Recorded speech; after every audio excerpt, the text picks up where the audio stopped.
Hello student, good morning. मैं आदर्श हरिजन शिशु संबंधी शिक्षा समिति से गौसुल आलम आप लोग का स्वागत करते हैं।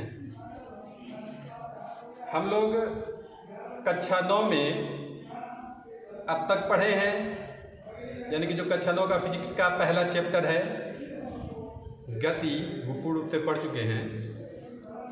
और बल तथा गति के नियम, force and law of motion हम लोग पढ़ रहे हैं। उसमें हम लोग पढ़ चुके हैं बल क्या है, बल के प्रभाव और बल के प्रकार, ये हम लोग पढ़ चुके हैं। आज हम लोग को पढ़ना है जड़त्व, जिसको अंग्रेजी में इनर्शिया कहा जाता है। यानी कि जड़त्व किसे कहते हैं, इसके बारे में हम लोग पढ़ेंगे और जड़त्व के प्रकार पढ़ेंगे। इसके आगे हम लोग पढ़ेंगे गैलीलियो की परिकल्पना, उसके बारे में जानेंगे। और किसी वस्तु के मूल, जो fundamental state of any body होता है, उसके बारे में पुराने वैज्ञानिक, पुराने दार्शनिक की अभिधारणा जानेंगे। और उसके बाद न्यूटन का गति विषयक नियम हम लोग पढ़ेंगे।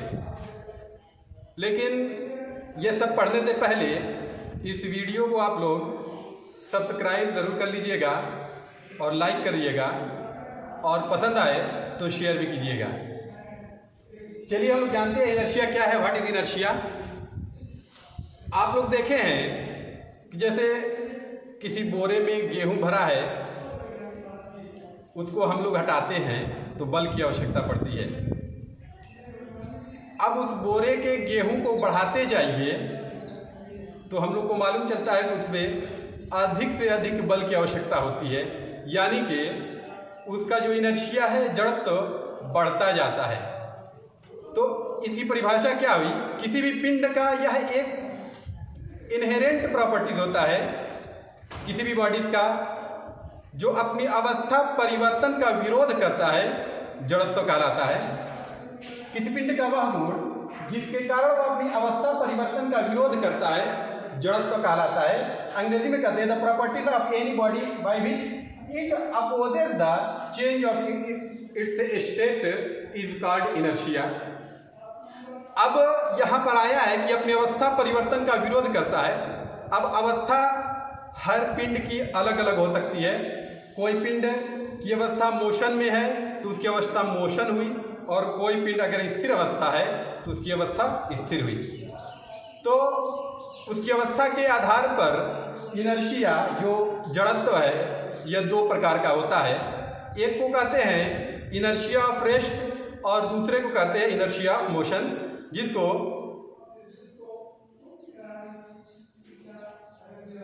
गतिक जड़त्व और स्थैतिक जड़त्व हिंदी में कहा जाता है। तो चलिए आगे हम लोग बढ़ते हैं। जड़त्व के प्रकार। जड़त्व मुख्य रूप से दो प्रकार के होते हैं।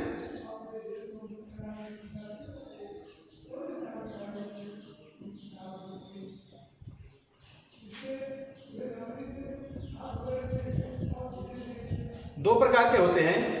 एक होता है इनर्शिया ऑफ रेस्ट, एक नंबर।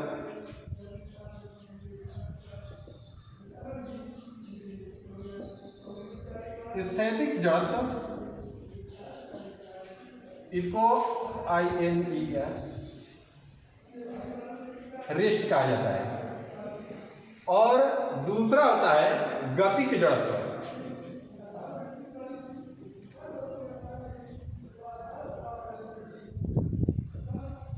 इनर्शिया ऑफ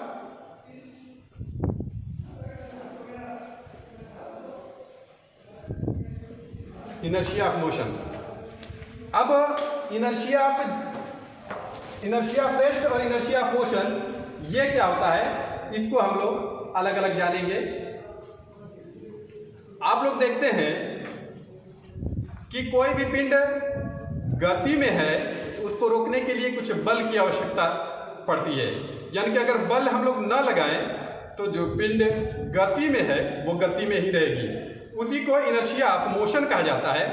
और जो पिंड रेस्ट की अवस्था में है, यानी कि स्थिर अवस्था में है, उसको उसकी स्थिति से दूसरे स्थिति में लाने के लिए बल की आवश्यकता पड़ती है।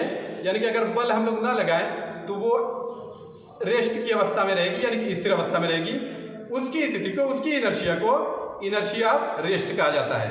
तो चलिए इन दोनों की अलग अलग परिभाषा हम जान लेते हैं। एक नंबर स्थैतिक जड़त्व।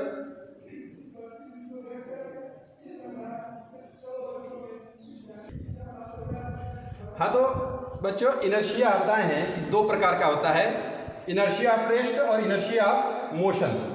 इनर्शिया ऑफ रेस्ट क्या है, यानी कि अगर कोई पिंड स्थिर अवस्था में है तो उसको अपनी स्थिर अवस्था को बनाए रखने की प्रवृत्ति होती है, जिसे इनर्शिया ऑफ रेस्ट कहा जाता है।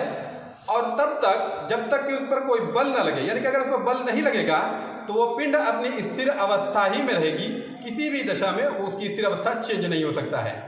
इस कंडीशन को, इस अवस्था को इनर्शिया ऑफ रेस्ट कहा जाता है। दूसरा है गतिक जड़, इनर्शिया ऑफ मोशन, यानी कि अगर कोई पिंड गति की अवस्था में है तो वो गति की अवस्था को बनाए रखने की उसमें प्रवृत्ति होती है। इस प्रवृत्ति को इनर्शिया ऑफ मोशन कहा जाता है। तो बच्चों, आज के लेक्चर में बस इतना ही। इसके आगे हम लोग को पढ़ना है गैलीलियो की परिकल्पना और न्यूटन का गति विषयक नियम हम लोग को पढ़ना है। तो अगले लेक्चर में हम ये सब पढ़ाएंगे। तब तक के लिए धन्यवाद।